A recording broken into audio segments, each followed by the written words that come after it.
ଜଗନ୍ନାଥ ସାଙ୍ଗମାନେ ଗରମ ଗରମ ପଖାଳ ସାଙ୍ଗକୁ ଯଦି ଆମକୁ ମିଳିଯିବ କଟକୀ ସ୍ୱାଦର କଟକୀ ପୋଇ ପିଠଉ ଭଜା ତାହେଲେ ୟା ସହିତ କ'ଣ ଦରକାର ସାଙ୍ଗମାନେ।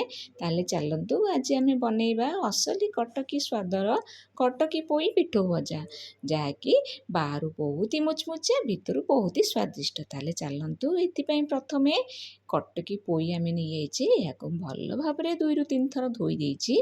ଧୋଇକି ଦେଖନ୍ତୁ, ଏହାର ପତ୍ର ଯାକ ଟିକେ ଲମ୍ବାଳିଆ ରହିଥାଏ। ଅନ୍ୟ ପୋଇ ଯାକ ସବୁ ବଡ଼ ବଡ଼ ସାଇଜ୍ର ଥାଏ, ଗୋଲ ଗୋଲ ହେଇକି, କିନ୍ତୁ ଏଗୁଡ଼ା ଟିକେ ଲମ୍ବାଳିଆ ଥାଏ, ଯେମିତିକି ଟଗର ପତ୍ର ଭଳିଆ।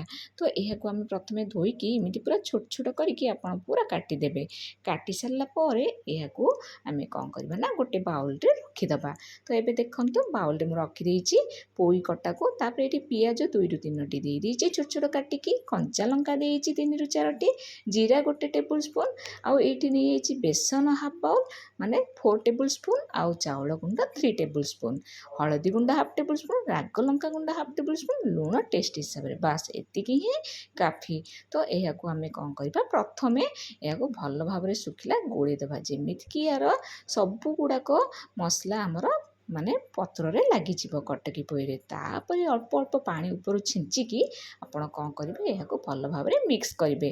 ଯେପର୍ଯ୍ୟନ୍ତ ଏଇଟା ଭଲ ଭାବରେ ମିଶିନି ଆପଣ ଅଳ୍ପ ଅଳ୍ପ ପାଣି ଦେଇକି ଏହାକୁ ସମାନ କରିବେ। ତ ଦେଖନ୍ତୁ, ଏବେ ଆମର ପ୍ରସ୍ତୁତି ହେଇଗଲା। ଏବେ ଆମେ ତାୱା ବସେଇବା, ସେଇଠି ଦେଇଦେବା ତେଲ ଚାରିପଟେ ଟିକେ ସ୍ପ୍ରେଡ୍ କରିଦେବେ। ହାତ ଏମିତି ଛୋଟ ଛୋଟ ବଲ୍ ଆକାର ନେଇକି ଏମିତି ଟିକେ ଥାପିଦେବେ, ଯେମିତି ମୁଁ ଆପଣଙ୍କୁ ଦେଖାଉଛି। ତ ତାୱାରେ ଯେତିକି ରହିବ ଆପଣ ସେହି ଅନୁସାରେ ଦେବେ। ଗୋଟେ ସାଇଡ଼୍ ହେଲା ପରେ ଆର ସାଇଡ଼୍କୁ ଏମିତି ଓଲଟେଇବେ, ପୁଣି ତେଲ ଦେବେ। ଗ୍ୟାସ୍ ଫ୍ଲେମ୍କୁ ଲୋରୁ ମିଡ଼ିୟମ୍ ରଖିକି ଆପଣ এই ଭଜାଟି ଗୋଲ୍ଡେନ୍ ବ୍ରାଉନ୍ ହେଲା ପର୍ଯ୍ୟନ୍ତ ଭାଜିବେ। ତ ଦେଖନ୍ତୁ, ଏବେ ଆମର ପ୍ରସ୍ତୁତି ହେଇଗଲା କଟକୀ ପୋଇ ପିଠଉ ଭଜା। ଯଦି ଆପଣମାନଙ୍କୁ ମୋର ଭିଡ଼ିଓଟି ଭଲ ଲାଗୁଛି ନିହାତି ଲାଇକ୍ କରିବେ, ସାଙ୍ଗସାଥି ଏବଂ ରିଲେଟିଭ୍ମାନଙ୍କୁ ସେୟାର କରିବେ। ଯଦି ଚ୍ୟାନେଲ୍କୁ ଏପର୍ଯ୍ୟନ୍ତ ସବସ୍କ୍ରାଇବ୍ କରିନାହାନ୍ତି ତାହେଲେ ସବସ୍କ୍ରାଇବ୍ କରିଦେବେ। ଜୟ ଜଗନ୍ନାଥ, ଧନ୍ୟବାଦ।